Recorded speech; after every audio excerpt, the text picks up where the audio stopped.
On June 10, 2010, Norman Buwalda, 66, of Southwald, Canada, walked into the deadly cat's cage to feed it when he was pounced on. He was known to be an exotic pet owner and he was very close to them as well. What might have caused this beautiful beast to attack? Should we fear all exotic animals like these and leave them under the care of Mother Nature? Join us as we dive deep into this analysis of a wild beast and a pet. Before we get into this terrible event, I kindly ask you to subscribe and turn on notifications so that you become a member of the Fifth Zone family. Thank you in advance.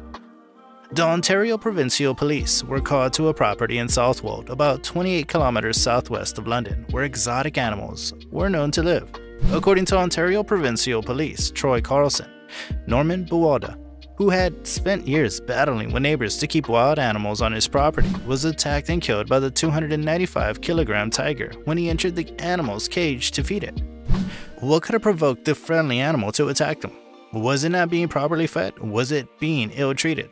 The answer is that we can never point a finger at anything, so to speak. The fact is that the situation is all the more lacking ambiguity, since the Buwalda household has never opened up about the routine and dynamic they had with their pets. It's only natural that animals like these would show some deeds of primal behavior one way or the other, and it is, however, suppressed by well-trained professionals. We don't know what actually took place because no one witnessed it, but the tiger ended up attacking him and killing him, Troy explained. A family member discovered Buwalda and was able to lock the tiger in a separate section of the cage before calling for help, according to police. Following his death, the tiger was taken away and rehomed, and Buwalda's collection was disbanded. Long before Norman Buwalda was mauled to death by his pet tiger, the deputy mayor of a southwestern Ontario town says residents wanted to prohibit him from keeping exotic animals on his property. Buwalda kept 5 wild cats on his property, including a lion and a cougar, which was enough to give the locals a good scare. Buwalda, according to Stan Litzler, deputy mayor of the township of Southwald, was a decent gentleman who first enraged his neighbors with the way he kept his animals several years ago. He had a couple of small tigers, a cougar, and a lion back then. Litzler told CTV News Channel over the phone from Shedden, Ontario. The lion was running with the dogs and the residents were concerned that it would still be running loose when it grew up, he explained. But as far as I know, those animals had left the property, leaving only the tiger. This is not the first attack on Buwalda's property. A 10-year-old boy was mauled by a Siberian tiger that was let out of its cage on a leash so the child could photograph it in June 2004. The boy was on his way to write a school report about Buwalda's wild animals when he slipped and fell near the tiger. The tiger attacked the fallen boy who was taken to the hospital. Buwalda, the chairman of the Canadian Exotic Animals Owners Association, was never charged because he had the legal right to own the animals. Neighbors in the rural community said that they had fought for nearly 5 years to have the animals removed from the property, but all efforts had failed. Nicole Balag was one of the many neighbors who went to the Southwald Township and helped get a bylaw prohibiting the ownership of exotic animals passed. Buwalda, on the other hand, fought the bylaw and won. Activists claim that the wild animal attacks will occur again and again unless the province implements a licensing program. Melissa Matlow of the World Society of the Protection of Animals said the death could have been avoided if Ontario had a ban on keeping dangerous exotic animals as pets. It should have been restricted to only people who are keeping professional facilities and can ensure the animal's welfare and public safety, she said. You need a license to keep a gun. You don't need a license to keep a tiger in your backyard, and that's just inadequate for public safety.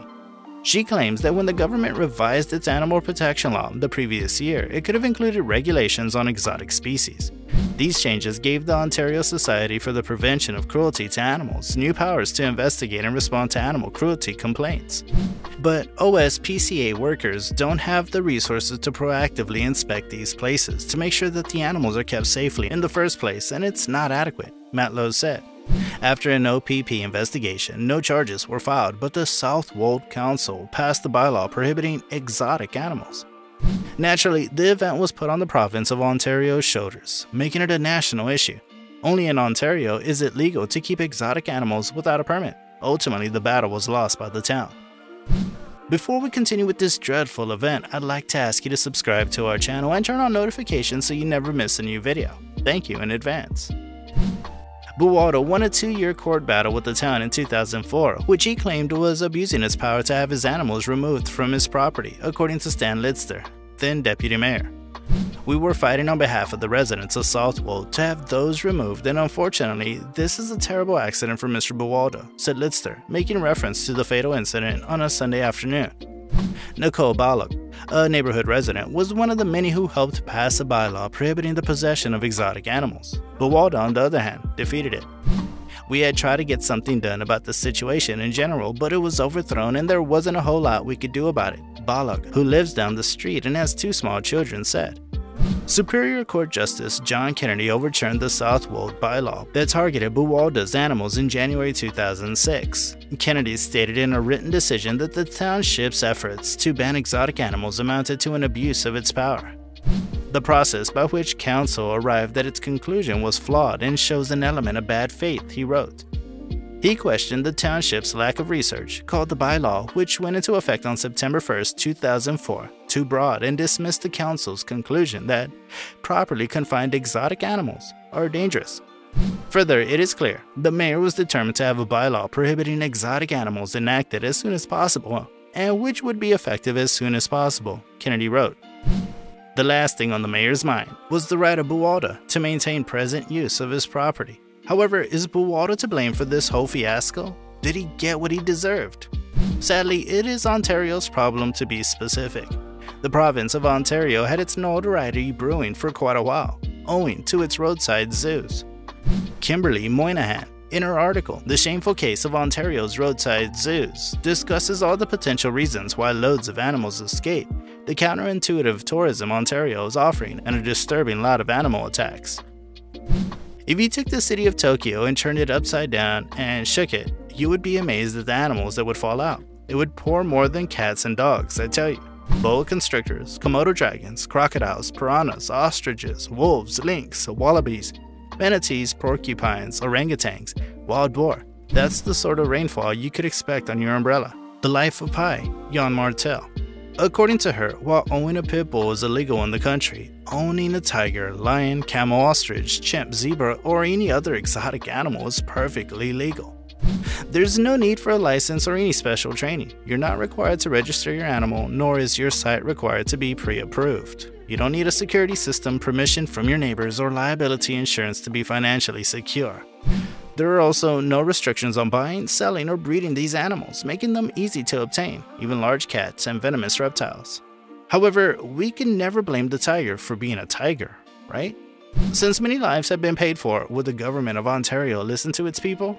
Certainly, the Ontario government has never done so, except for in Manitoba, which has not been an issue thus far. In Ontario, which has approximately 1/3 of the country's population, every province has some level of legislation prohibiting or restricting the keeping of dangerous exotic pets. There is no such legislation in the far north, but it is also not an issue there. I'm therefore more indignant at the Ontario provincial government for persistently avoiding the subject than the late Buwalda or the Southwald Town Council of a few years ago. Outside of communities that have passed the kind of bylaw that the Southwald Council will try to enact again, you can buy, own, or sell tigers, lions, pumas, crocodiles, spitting cobras, boa constrictors, or any other type of dangerous animal in Ontario without having to exemplify any ability to do so safely. And since you stuck with me till the end, I'd like to thank you for watching this video, and if you haven't already, I'd like to ask you to subscribe and turn on notifications so you don't miss the next one.